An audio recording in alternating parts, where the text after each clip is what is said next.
Hello all, this is Neil McGurk, the Division Disaster Director for Arizona, New Mexico, and Texas, and this will be our monthly briefing for April.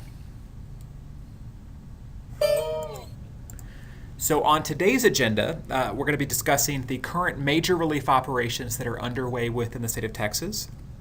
Some of the hazards that we are going to be facing across Arizona, New Mexico, and Texas within the month of April. I will talk a little about disaster assessment and some things that we're learning on some of these past relief operations. And then again, we're going to do a quick reminder on our division-wide focus on quality casework. So we're first going to discuss DR 828-16. This is our North Texas Level 4 operation. Now this operation resulted from a series of storms that impacted the North Texas region on March 7th and 8th. And really the impacts were in the North Texas area, along the Red River, and then in Northeast Texas. And the impacts were from tornadoes, other types of severe weather, and then flash flooding. And so 390 homes were assessed at having a major or destroyed level of damage. Shelters were opened up in multiple counties. We provided services in multiple counties that really spanned several hundred miles. We provided bulk items, and to date, and again, the operation is starting to scale down, is scaling down, but we've opened 302 cases and assisted 693 clients. And one of the best practices that we're going to be exploring further coming up is how the North Texas region, both on this operation and on their tornado operation that started the day after Christmas, how they were really able to successfully use event-based volunteers and also local workers and assigning mentors on operations to really help build that capacity. Really, really stellar work at the North Texas region on this, and we're going to be doing some upcoming information sessions that can share some of their best practices with the rest of the division. So now we're going to be discussing DR 833-16. This is the operation that we have ongoing in Southeast Texas. Now this is a large level 4 operation, and it's primarily the result of significant river flooding on the Sabine River. Now the Sabine River is the border between Texas and Louisiana. And now in some areas along the Sabine, they've had record-breaking floods. So we've never had floods this significant along the Sabine River in a number of locations on the Sabine River. And we're really seeing really devastating amounts of damage in this area. In some areas, we have small communities that were completely cut off, completely underwater. And so to date, we've assessed that over 1,400 homes have sustained a major or destroyed level of damage. And again, this is to date. The operation is still going in full swing, and we're still conducting damage assessments in some of these communities that we're just now able to access. They've had 8 shelters that have been open in this area. They've served over 38,000 meals and snacks and provided over 35,000 bulk items. And our strategy, our casework strategy is still ongoing, and we're still opening many cases a day. But to date, so far, we've opened up 694 cases and assisted 1,944 clients so far in the operation. This is still going. So the operation's been going for over 3 weeks now. We're now bringing in new workers to help give some reprieve to the workers that have been working so hard on this operation. And that's what I really want to stress on, that I've seen great things come out of DR 833. Just the level of dedication from the workforce to really do whatever it takes in order to get the job done. Which may mean moving shelters in the middle of the night, getting supplies out to these far-reaching, isolated communities in some of these hard-hit areas. Just really dedicated resolve from the folks on DR 833 in some really challenging conditions. So again, great operation, great work from everybody on the 833 operation as well as 828 in North Texas. Now, our concern is that these conditions, the weather conditions, are going to continue to remain unstable, like they have been across Texas and some other areas for the past year. And so, I'm going to transition now into our hazard section for talk about what the hazards that we face coming up in the month of April. So as we look through April, our primary hazards in Arizona and New Mexico are going to be wildfires. I'm recording this on March 29th. And we do have a significant wildfire threat right now within New Mexico, and a wildfire itself that's threatening the community of Ruidoso in the Sacramento Mountains in southern part of New Mexico. So the team in New Mexico are currently calling down volunteers. They're coordinating with local emergency management to place shelters on standby to really make sure they're ready in case that evacuations within the Ruidoso area are called, that the Red Cross is there to support the communities. And so that level of proactivity is what we need to be seeing across the board, and we often see that level of proactivity, so that's wonderful. We've recently had some significant wildfires within the state, within the Texas Panhandle, in which we had our Amarillo, our Pampa teams that were actively engaged and supporting fire departments out there, and also ready to engage and support evacuees if large-scale, long-term evacuations were to be called. Fortunately, some of those large wildfires that were threatening population centers were contained before they caused a significant amount of damage within some of those areas. We did have several homes that did burn, but there were at times hundreds, if not over 1,000, that were threatened. But we did not see the wildfires encroach into those populated areas that were potentially threatened. And so that's very fortunate that we didn't have to stand up another significant operation within the Texas Panhandle. Now, this is April, or we're headed into April, and so we're also at risk for severe weather. And so we've got the potential for tornadoes, for flash flooding, for strong straight line winds, for hail, really across a large portion of Texas, and then portions of eastern New Mexico as well. And so our request there is just like the New Mexico team is being with the wildfires, and the Texas Panhandle team was with their wildfires, that we be proactive when it comes to severe weather. That if we know that we have severe weather threatening, that if there's a tornado threat, that we call down our volunteers. We make sure we know that if a tornado happens, we know who's going to be who can go out and open a shelter, who can go to an EOC, who can do sort of those 5 key activities, those types of activities that we need to initiate immediately following a disaster. So that's the level of proactivity that we're looking for across the board when we have sort of these storms or systems threaten.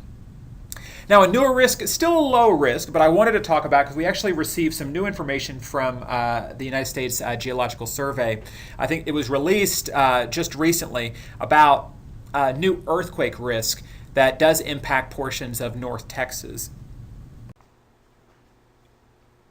Until recently, the United States Geological Survey had produced annual hazard maps that covered naturally occurring earthquakes. This year, they've produced a hazard map that covers naturally occurring earthquakes as well as induced earthquakes, so earthquakes that are not occurring naturally. And so this hazard map that you're seeing on your screen shows the risk for what the USGS calls a damaging earthquake during 2016. So you can see what we've had here is a significant increase in risk within Oklahoma and portions of the Dallas area for what the USGS refers to as a damaging earthquake. And we'll talk about that in a moment. What I want to say here is while there has been a substantial increase in risk, the overall risk is still low. So if you look on the map, there's a little spot over Dallas. What that equates to is that within 2016, there is a 2 to 5% chance of a damaging earthquake.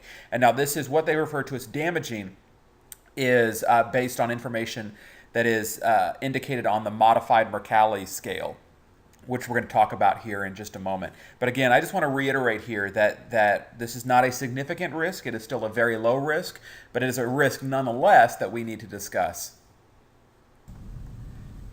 This is the modified Mercalli scale, and it quantifies the intensity of the shaking following an earthquake. Now, the Richter scale quantifies the energy that's released during an earthquake. Now, the amount of energy released during an earthquake does not always equate to the same amount of intensity for that same type of earthquake. So a 6.5 earthquake in one location may not equate to the same amount of shaking of a 6.5 earthquake in a different location. It depends on the depth of an earthquake, the type of rock, all those types of things really affect how much an earthquake will actually shake that surface. Now, On the modified Mercalli scale, as I mentioned on the USGS, using the modified Mercalli scale, has stated that there is a 2 to 5% chance within the Dallas area in 2016 of a quote, strong earthquake. That's level 6 on the modified Mercalli scale. So again, still a low chance, but still quantifiable enough that we need to be having these conversations because there is a quantifiable risk. Again, still a low risk. It's still on the inverse. There's a 95 to 98% chance that a strong earthquake will not occur in the Dallas area during 2016. But since there is a risk, we need to be having these conversations. So I wanted to talk just a moment on disaster assessment. Now, I've seen across the organization, sometimes we have struggled with disaster assessment.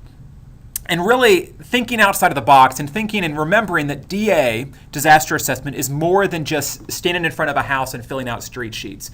DA is an essential part of our operation, and gathering that disaster assessment information is critical if we want to effectively scale up our mass care, our client casework, our bulk distribution type operations. Then we really need really strong DA up front and out early on an operation. And so what I have seen is that sometimes we get stuck. We get stuck if we can't get into a neighborhood, if we can't assess it, if the area is cordoned off or it's still flooded or whatever it happens to be, then we sometimes get stuck. And we say, well, we'll have to wait. We can't get you DA information until we can get in to conduct an in-person, on-the-ground DA in front of those homes. And what I'm going to ask you guys is really think outside of the box. There are always ways, there are other opportunities, other ways to get that information. And I wanted to share a couple of with you from DR 828 and 833. Now, both of these operations had to deal with widespread flooding.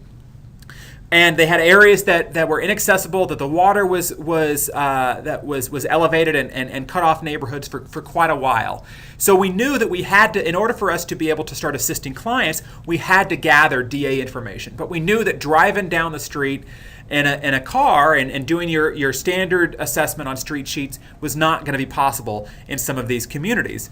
And so DR 828, what they did is they partnered with the local game warden, and the game warden had a boat. And so again, making sure that safety was in the forefront of everyone's mind, and they did so in a very safe way. They put Red Cross workers with the train, the game warden who operated the boat, and we actually went into the neighborhoods that way and conducted our assessments via boat.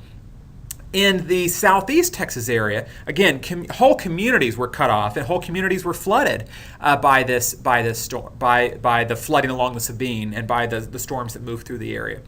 So recognizing that the scale and the scope of the flooding in that area, and that we needed to get assistance into our clients' hands as quickly as possible, we had some conversations with the county judge. Now, the county judge and their folks, they've been doing flyovers, they had other types of assessments they can do, and what the county judge did was that he certified, he drew a polygon on a map based on their data, really very specific data of county roads that were closed, homes that were flooded within this areas, and he drew a polygon, a little figure on a map, and said every home that he can confirm that every home in that area had more than X number of feet of water in it.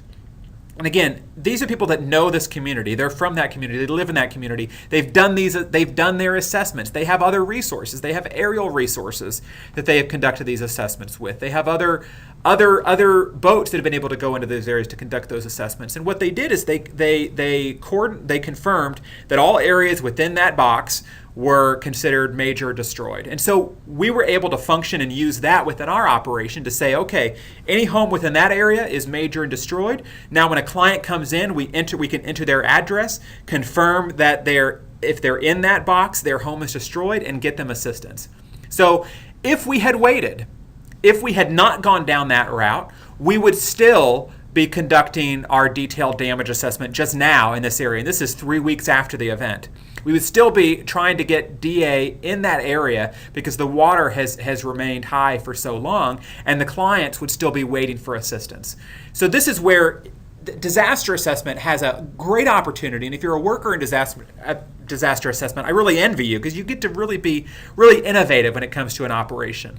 And that's what I'm asking. I'm asking that when you go out and you're faced with a problem, if I can't get into an area or I don't really know the full scope of the event, think outside of the box. Remember that DA is far more than just filling out your street sheets. Think about using technology, using Google Maps, using other resources that other partners have, GIS, mapping. There's a whole wide variety of things that we can be doing on relief operations to gather DA information. It just requires us to think outside of the box and be innovative. So this is your opportunity to do that. If you want to think about new things, if you love problem solving, get engaged with DA, because DA is always going to be a challenge in an operation, because no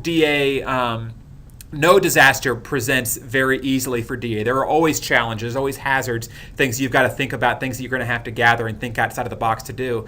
So all I'm asking is that we really think outside of that box to gather this DA information as quickly as possible so we can get and turn that information into actionable information so that our caseworkers, our mass care folks, and our leadership can make decisions that will benefit our clients. Then finally, want to do a quick wrap up on casework. We've done a lot of pushes over the past month on good quality casework, and I wanted to say thank you to everybody. And again, just a quick reminder that we need to ensure that our cases are entered within 24 hours after assistance is provided. And that's full casework. All the information is entered into CAS. And then we have good, solid narratives. The good, solid narratives are vitally important for those follow-up caseworkers, so they understand what has already been provided to the client, how was the client impacted, so that as it enters into that follow-up recovery piece, 48 to 72 hours after that case has been opened, those follow-up caseworkers have access and an understanding of how that client's been assisted, how they've been impacted, so they can provide the best possible services during that follow-up piece. And again, making sure that those follow-up notes are also documented in the narratives. So again, real just basic here. We have other tools, other resources that if your area is still struggling with quality casework, please reach out to your supervisor, reach out to the folks within the division. We've got resources that can help you bring this message to your DAT workers, to your caseworkers, to ensure that the casework process is of excellent quality for every client that we encounter. And I want to round out this presentation by just saying a simple thank you. Thank you for your service and for all that you do in support of the mission of the American Red Cross.